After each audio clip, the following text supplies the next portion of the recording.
Hello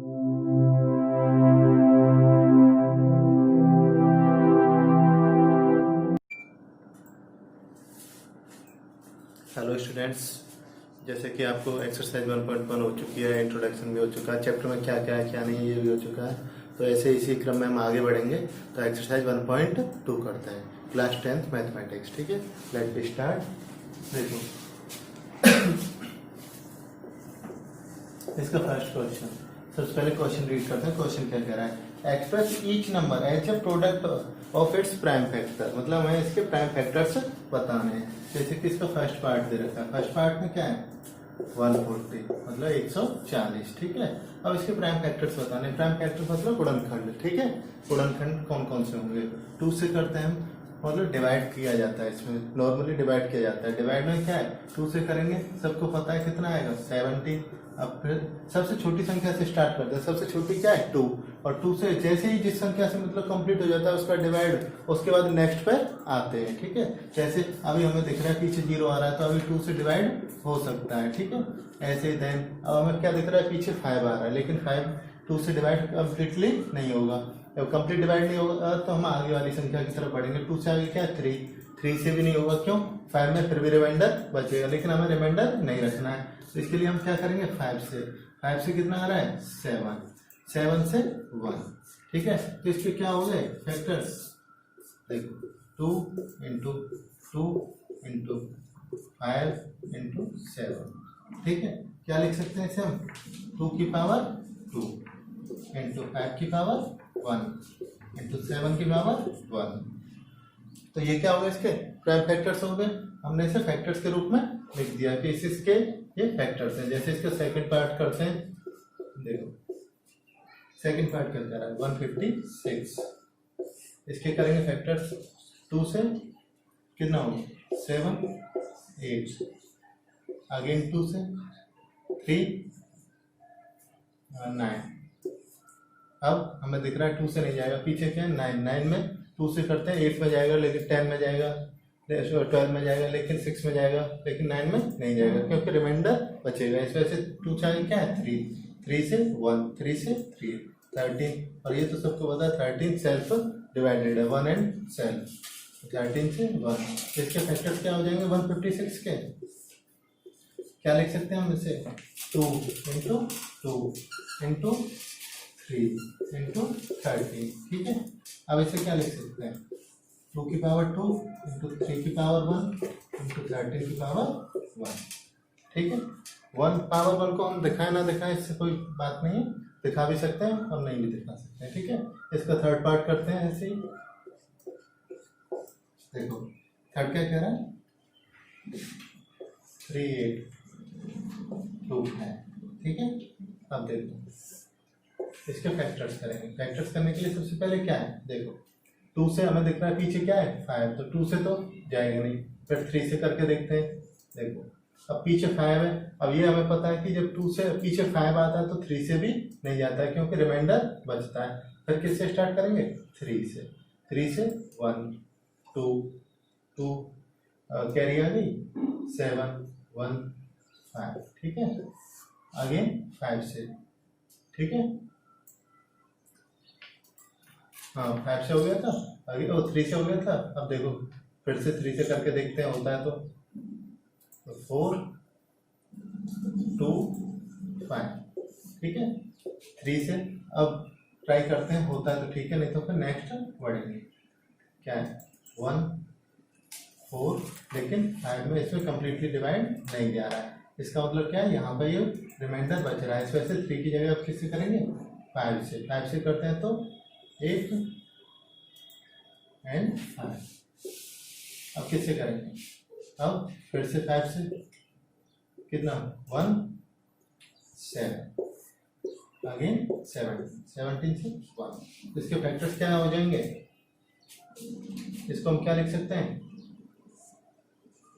3 8 2 5 को लिख सकते हैं हम 3 इंटू 3 इंटू 5 इंटू 5 इंटू 7, मतलब 3 की पावर 2 इंटू 5 की पावर 2 इंटू 17 की पावर 1। ये इसके क्या हो गए, प्राइम फैक्टर्स। ठीक है, क्लियर है। आगे नेक्स्ट इसका थर्ड पार्ट करते हैं, फोर्थ, तीसरा हो चुका है, फोर्थ पार्ट करते हैं।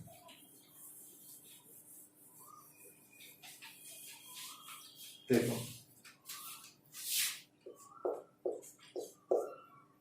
फोर्थ पार्ट इसका क्या है, 5 0 0 5। ठीक है, अब देखो 2 से नहीं जाएगा, 3 से करके देखते हैं, होता है ठीक है, नहीं तो फिर आगे बढ़ेंगे। 3 से 1, कितना बचा, 2 6, फिर से 2 1, ठीक है, 3 6 और यहाँ पे 25 हमें पता है 25 में 3 का डिवाइड कंप्लीटली नहीं जाएगा, इसका मतलब इसमें 3 से नहीं जा रहा है। 3 की जगह आप किससे करके देखेंगे, 5 से। 5 से करते हैं तो कितना होता है, 1 0 0 1। ठीक है, ये होगा। अब सीधी सी बात है, अब ये यहाँ पे आ रहा है, अब किससे करके देखेंगे, अब देखते हैं कि 5 से होता है या नहीं होता है, नहीं तो फिर आगे ट्राई करेंगे। देखो 5 से 2 0, लेकिन 1 में नहीं जा रहा है, इसका मतलब कि 5 यहाँ पे खत्म हो गया। अब इससे हमें नेक्स्ट किसी और डिजिट से करके देखना है। 7 से करके देखते हैं, 7 से 1 3, कितना हो गया, 4 और 2 3, 7 से जा रहा है, क्यों, देखो करके दिखा देते हैं साइड में, 1 0 1। देखो 7 से 1, 7 से कितने बचे, 3 0 4 28, कितना बचे, 2 1 यहाँ ले लिया, कितनी बार गया, 3 बार। तो 7 से कम्प्लीटली हो रहा है। ठीक है, अब 7 से करते हैं, अब क्या आ गया, 1 4 3। अब 1 4 3 में हमें पता है कि इसमें 7 से होगा नहीं, इसमें से 7 से आगे क्या, 9 से करेंगे, क्योंकि जो 3 से हो जाता है वो 9 से भी होगा। अब क्या, 11 से करके देखते हैं, 11 से 1, कितने बचे, 3 और 3 13 से 1।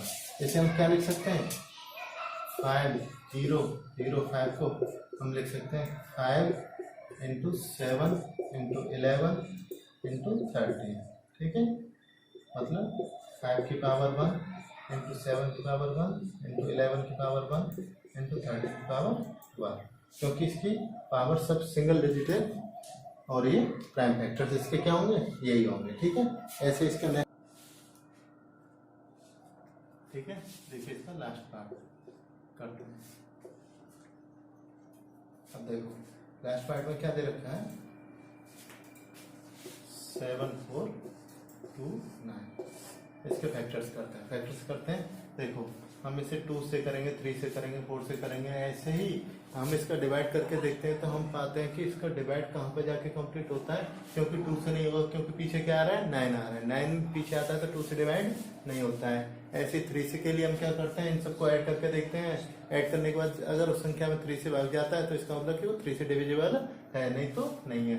ऐसे हमने चेक करते हैं तो आगे तक पहुंचे, तो कहाँ तक पहुंचते हैं, 17 में जाके पता चलता है ये किससे डिवाइड होता है, 17 से 4, कितने बच्चे, 3 7, इतने टाइम्स ये डिवाइड होता है। उसके बाद अब ऐसे ही हम इसको, जैसे हमने 17 तक गए थे, ऐसे ही इसमें 4 7 3 को हम चेक करते हैं तो ये किससे डिवाइड होता है, 19 से डिवाइड होता है। और क्या पाते हैं हम इसका लास्ट में, 23 टाइम्स, मतलब 23 टाइम्स ये डिवाइड होता है। ठीक है, 23 से 1, तो इसके फैक्टर्स क्या हो गए, 7 4 2 9 के, देखो 17 इंटू 19 इंटू 23, ये हो गया आपका आंसर यहाँ।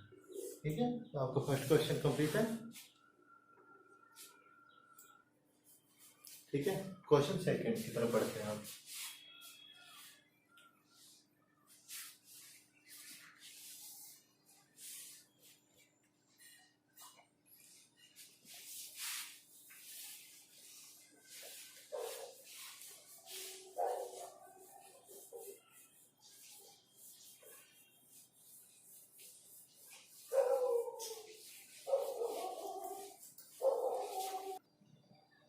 ठीक है, क्वेश्चन सेकंड की तरफ पढ़ते हैं।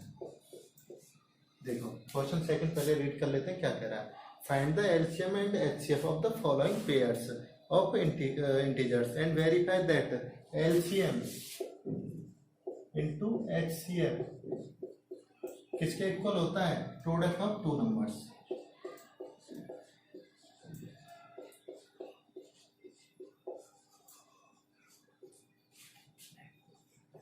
देखो हमें ये प्रूफ भी करना है कि जो हमारा एलसीएम और एचसीएफ जो निकल के आएगा वो जो नंबर्स हैं जिनका हमने एलसीएम और एचसीएफ निकाला है वो उसके प्रोडक्ट के इक्वल आएगा, मतलब हम दोनों के गुणा के बराबर ही आएगा। जैसे इसके फर्स्ट पार्ट दे रखा है, फर्स्ट पार्ट क्या कह रहा है देखो, फर्स्ट पार्ट 26 एंड 91। देखो इसके सबसे पहले इसका एचसीएफ निकालते हैं। एचसीएफ निकालने के लिए क्या करने पड़ेंगे? इसके फैक्टर्स 2 से 13, 13 से 1, ऐसे ही 19 7 इंटू 30 13। ठीक है, अब क्या है इसके कॉमन फैक्टर्स कौन से हैं? ये 13, तो एचसीएफ क्या हो जाएगा? 13। एलसीएम क्या होगा? एक तो कॉमन फैक्टर इंटू जो बचे हुए रिमेनिंग पार्ट हैं 7 इंटू 2। अब देखो एचसीएफ एलसीएम कितना आता है हमारा? 93 91 गुणा 2 मतलब 182। ठीक है, ये हमारा क्या आ गया? एलसीएम और ये एचसीएफ। ठीक है, देखो और पूछा क्या गया कि एलसीएम इंटू एचसीएफ किसके बराबर होता है? Product of two numbers. ठीक है, एलसीएम कितना है हमारा? 182, एचसीएफ कितना है? 13, और नंबर कौन कौन से हैं?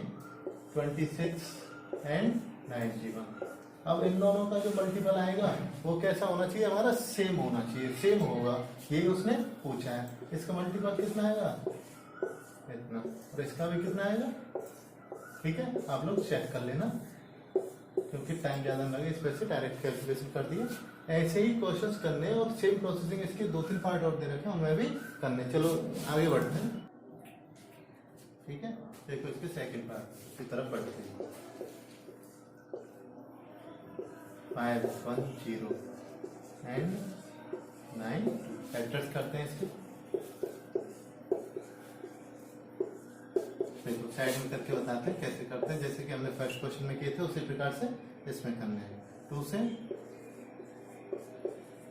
255, अब किससे करेंगे? 3 से 7 8। ठीक है, और 5, अब किससे? 5 से 17 से, ये सबको पता है कि 7 डिवाइडेड है, तो इसके फैक्टर्स क्या हो गए? 2 इंटू 3 इंटू 5 इंटू 17। ठीक है, अब देखो अब इसका क्या है? अब 92 के करने हमें पता है 2 से 46, 2 से 23 और 23 से 1। अब इसमें कॉमन कौन कौन से? ये 2 बस, और कुछ तो मिल नहीं रहा है, तो एचसीएफ कितना हो जाएगा? एचसीएफ बराबर 2, और एलसीएम सबसे पहले तो कॉमन वाला ले लेते हैं। 2 3 5 17 2 और 23, इन सबका जो रिमेनिंग बचे हुए होते हैं एलसीएम के लिए क्या है? सारे को लेना पड़ता है कि सबका जो हाईएस्ट इसमें क्या लोएस्ट मल्टीपल, मतलब कि सबके जो मल्टीपल आता है उसी को हम क्या कहते हैं? एलसीएम। और इसमें जो कि कम से कम होता है एचसीएफ में वो होता है कम से कम क्या था? एक मिला, मतलब दो जो कॉमन आता है जो दोनों चीजों में वही क्या होता है? एचसीएफ। लेकिन इसमें सबका मल्टीपल, जो इसका भी मल्टीपल हो और इसका भी मल्टीपल हो, उसको हम क्या लेते हैं? एलसीएम। ठीक है, देखो 2 हो गया, ये तो कॉमन है, ये तो लेना ही पड़ेगा। अगेन 2, फिर 3 इंटू 5 इंटू 7 इंटू 23। ठीक है, ये क्या हो जाएगा? एचसीएफ। एचसीएफ कितना आता है? 2 3 4 6 0। ठीक है, ये हो गया। अब इसके बाद क्या करते हैं? हमें पूछा क्या गया था? एलसीएम इंटू एचसीएफ बराबर क्या होता है? प्रोडक्ट ऑफ टू नंबर्स, और ये फॉर्मूला भी है। ठीक है, कि एलसीएम इंटू एचसीएफ बराबर प्रोडक्ट ऑफ टू नंबर्स। ठीक है, ये क्या है? फॉर्मूला भी है।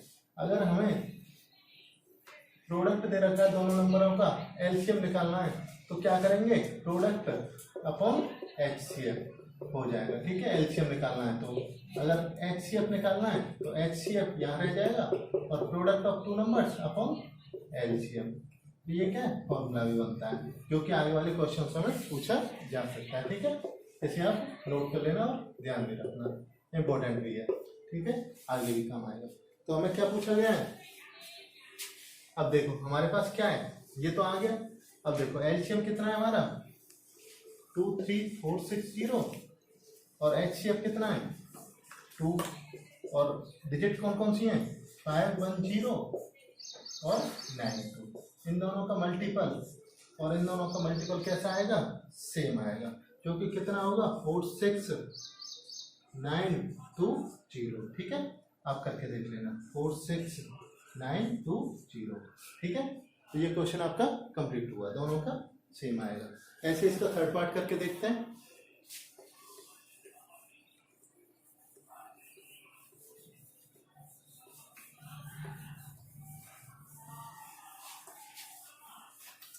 सर वो फॉर्मूला मत मिटाना अभी। नहीं, ठीक है, उसका थर्ड पार्ट 336 and 5। ठीक है, अब क्या करते हैं, सबसे पहले इनके फैक्टर्स करने होंगे एचसीएफ के लिए, एलसीएम के लिए। ठीक है, देखो हमें पता है इसका तो सिंपल था 2 से 27, 27 में 3 से 9। ठीक है, और 3 से 3 एंड 3 से 3 3 जा 9, 9 3 जा 27, 27 2 जा 54। अब 3 3 6 के करते हैं, अब 2 से करते हैं 1 6 8, 2 से 8 4, अगेन 2 से 4 2, 2 से 2 1, 3 से 7, 7 से 1। इसके फैक्टर्स क्या हो गए 2 into 2 into 2 into 2 into 3 into 7। ठीक है, अब इसमें कॉमन क्या है 2 एंड 3। ठीक है, और कुछ तो नहीं है, क्योंकि यहाँ पर 3 है, यहाँ पर 2 है, 7 है। तो एचसीएफ कितना हो जाएगा 2 इंटू 3 इक्वल टू 6। 6 क्या हो गया हमारा एचसीएफ। एलसीएम के लिए क्या करेंगे 2 इंटू 3 और बचे हुए रिमेनिंग पार्ट 1 2 3, 1 2 3, ऊपर क्या है 7, नीचे क्या रह गया था हमारा 3 और 3, 3 इंटू 3। अब इन सबका क्या करना है मल्टीप्लाई, 2 3 जा 6, 6 2 जा 12, 12 24, 48, 48 3 जा देख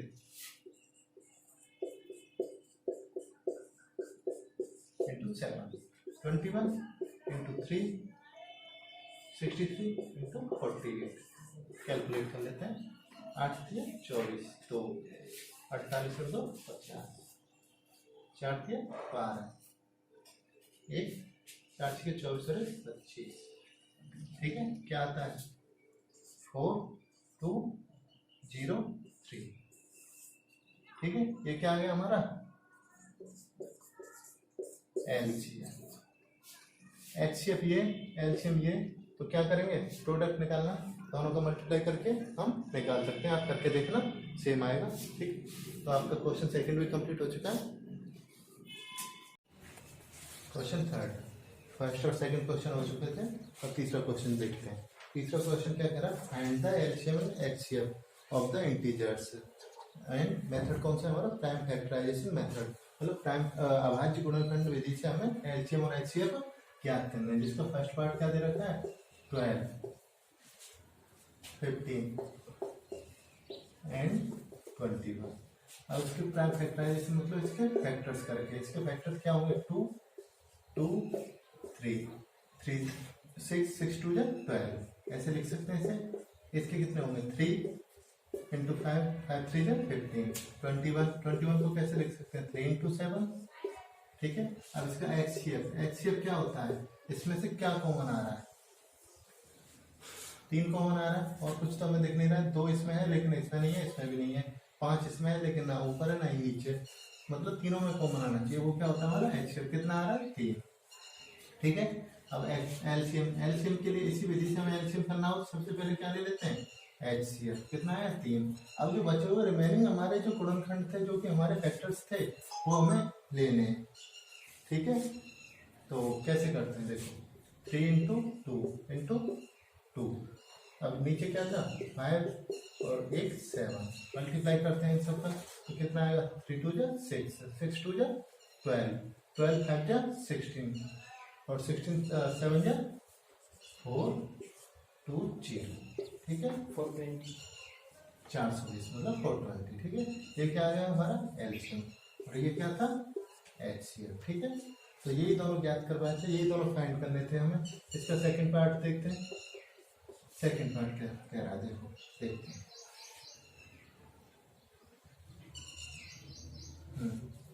70 23 एंड 29। ठीक है, अब देखो हमें क्या ज्ञात करना है एलसीएम और एचसीएफ। 17 पता है सिंगल डिजिट है 17 से ही होगा, ये 23 से ही होगा और ये 29 से। तो HCF does not find.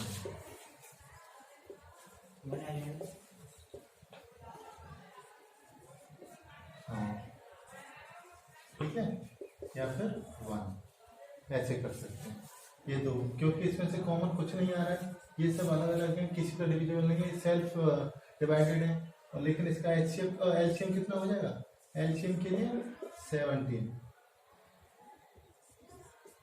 Multiply by 23 into 29। इन सब को मल्टीप्लाई करेंगे और जो हमें मिलेगा वो कितना आएगा, वो क्या आएगा एलसीएम कितना आता है 1399। आप कैलकुलेशन करके चेक कर लेना इतना है। ठीक है, ये क्या आएगा हमारा एलसीएम। क्यों, सीधी सी बात है, एलसीएम क्या होता है जिसमें सबसे बात चला जाए, इसमें सबसे पहले 17 23 और 29 इसके फैक्टर्स यही तो है, तीनों को मल्टीप्लाई किया था हमें क्या मिला ये क्या है हमारा एलसीएम। ठीक है, फर्स्ट पार्ट हो गया, सेकंड पार्ट हो गया, थर्ड पार्ट भी करते हैं।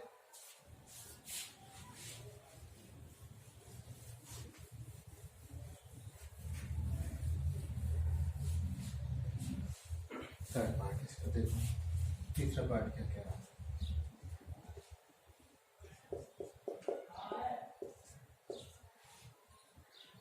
8 9 एंड 25।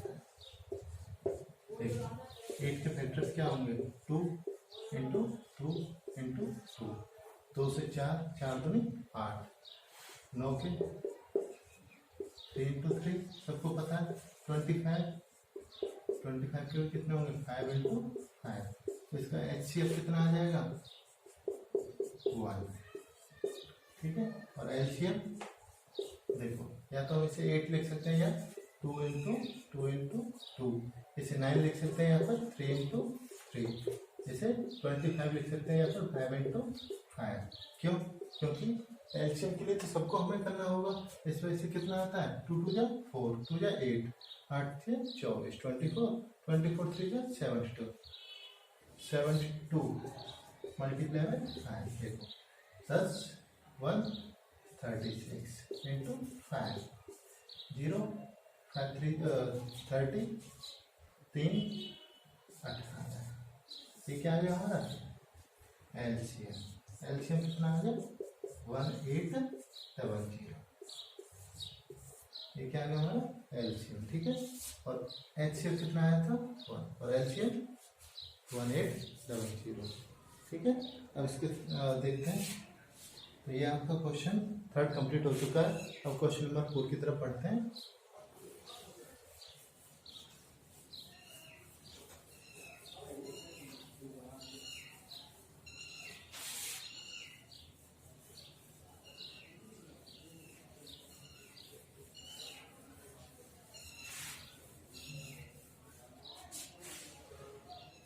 देखो क्वेश्चन 4 क्या कह रहा है,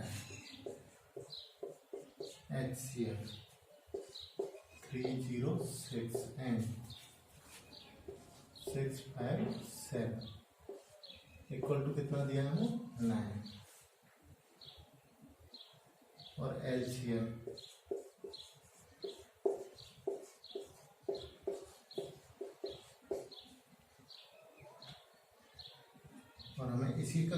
फाइंड करना है एलसीएम। देखो हमें एचसीएफ दिया हुआ है, नंबर्स दिए हुए हैं कौन कौन से, और हमें क्या एचसीएफ दिया है, नंबर्स दिए, हमें फाइंड क्या करना है एलसीएम। ठीक है, एलसीएम हमें फाइंड करना है। तो कैसे करेंगे, एलसीएम इंटू एचसीएफ बराबर क्या होता था, नंबर्स।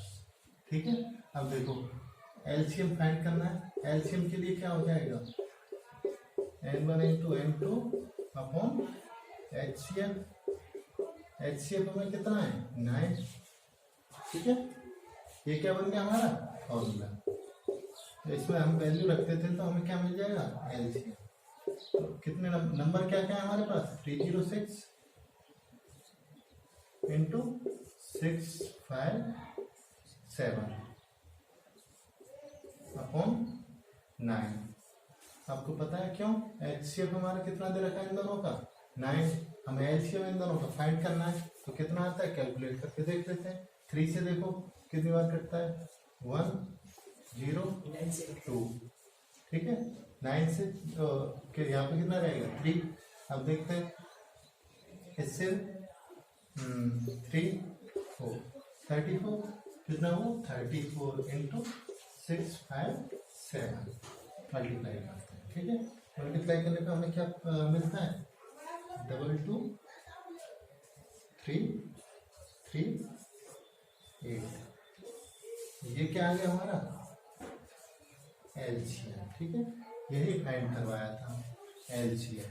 तो हमें क्या मिल गया, कैलकुलेट करने के बाद हमने क्या प्राप्त किया एलसीएम, और यही हमें बताना था। ठीक है, आप लोगों का आंसर ये हो चुका है। क्वेश्चन 4। क्वेश्चन 5 की तरफ बढ़ते हैं। क्वेश्चन 5 पहले रीड कर लेते हैं क्या कह रहा है। देखो, जांच कीजिए कि क्या किसी प्राकृतिक संख्या n के लिए संख्या 6 अंक 0 पर समाप्त हो सकती है। देखो क्वेश्चन को समझाते हैं एक बार पहले। क्वेश्चन ये कह रहा है कि कोई हमारा प्राकृतिक मतलब नेचुरल नंबर है, नेचुरल नंबर्स के ऐसे कोई फैक्टर्स हैं कि जो कि 6 को 0 पे खत्म कर सकते हैं। अब उसे करके बताएंगे।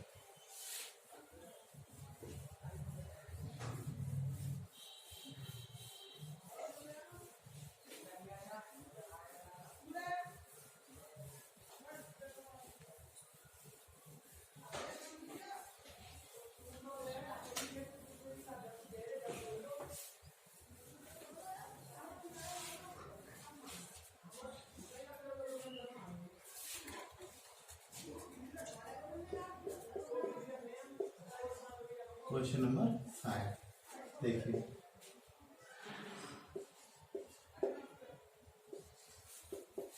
हमें कोई नेचुरल नंबर दे रखा है n, हमें नहीं पता है क्या है, और उसने बोला है 6n। अगर हम 6 के साथ किसी n नंबर का मल्टीप्लाई करते हैं तो क्या वो 0 पे खत्म हो सकता है, ये बताना है हमें कि हो सकता है या नहीं हो सकता है। सबसे पहले हम ये देखते हैं कि 6 के फैक्टर्स क्या होंगे।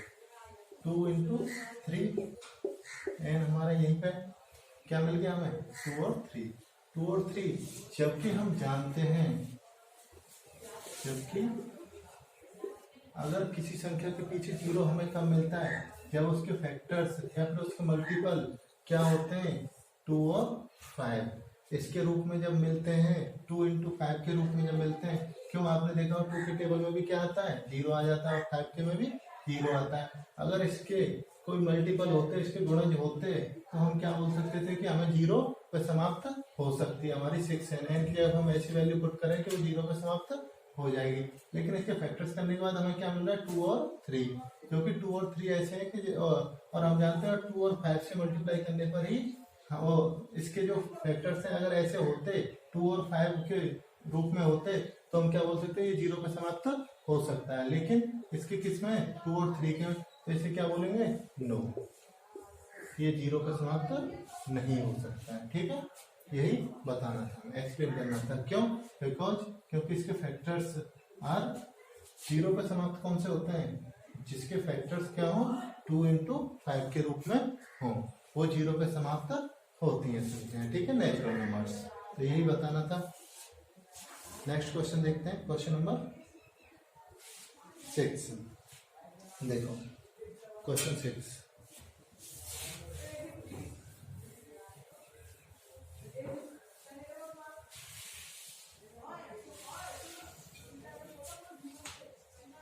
6 व्याख्या कीजिए, हमें क्या बताना है, एक्सप्लेन करना है। 7 इंटू 11, ठीक है, इंटू 13 प्लस 13 और 7 into 6 into 5 into 4 into 3 into 2 into 1 plus 5।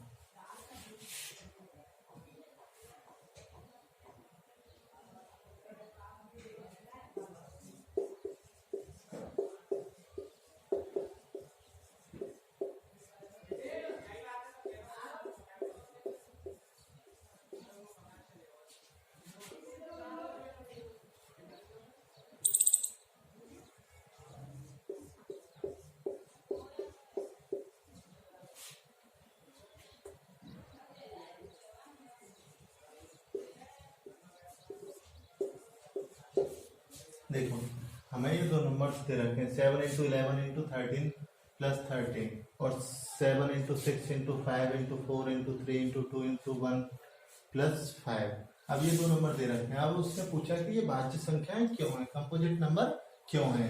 अब हमें ये बताना है कि कंपोजिट नंबर क्यों है। सबसे पहले क्या देखते हैं, हमें क्या गिवन है, पहला नंबर क्या है, 7 इंटू 30 इंटू 13 प्लस 13। देखो अब इसमें से हम क्या करते हैं, number first n1 equal to 13 common ले लें तो क्या बचता है, 7 इंटू 11 इंटू प्लस 1 13 कॉमन ले लिया तो इसका ये 13 क्या हो गया, इसका 13 हमारा ये फैक्टर ही तो हो गया, इसका गुणनखंड ही तो हो गया। और ये उसी ने पूछा भाज्य क्या होता है, ये किससे भाज्य है, मतलब किससे ये डिविजिबल है, 13 से।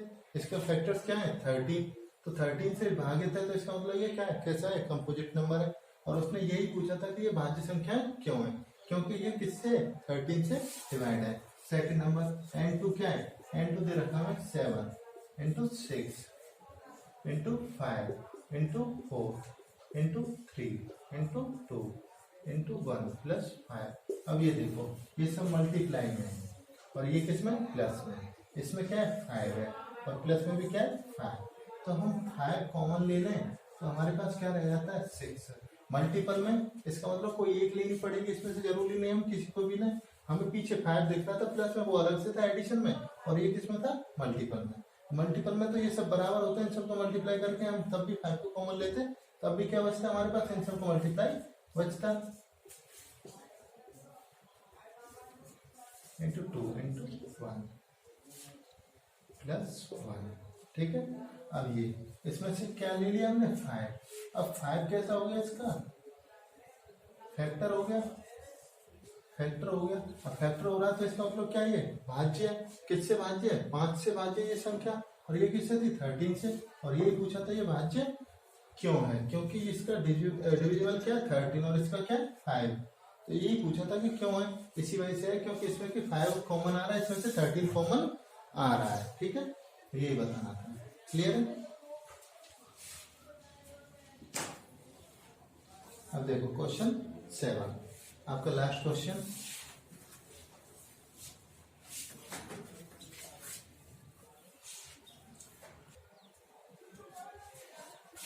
देखो अब क्वेश्चन 7 देखते हैं, क्वेश्चन 7 में क्या दे रखा है।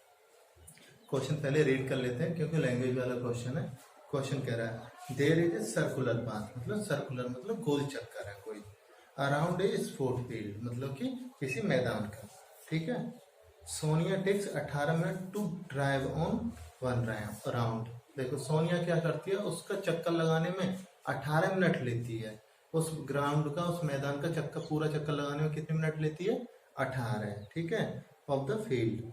वाइल जबकि रवि टेक्स 12 मिनट्स, और रवि कितने मिनट लेता है उसी मैदान का चक्कर लगाने में, 12 मिनट लेता है, सेम मतलब उसी मैदान का। Suppose they both are start same point, हम मान के चलते हैं कि ये स्टार्ट करते हैं एक ही जगह से स्टार्ट करते हैं दोनों, और विद सेम टाइम, और एक समय पे, मतलब दोनों एक साथ ही स्टार्ट करते हैं और एक ही जगह से स्टार्ट करते हैं, ठीक है। And go in the same direction, और वो एक ही दिशा में भागते हैं।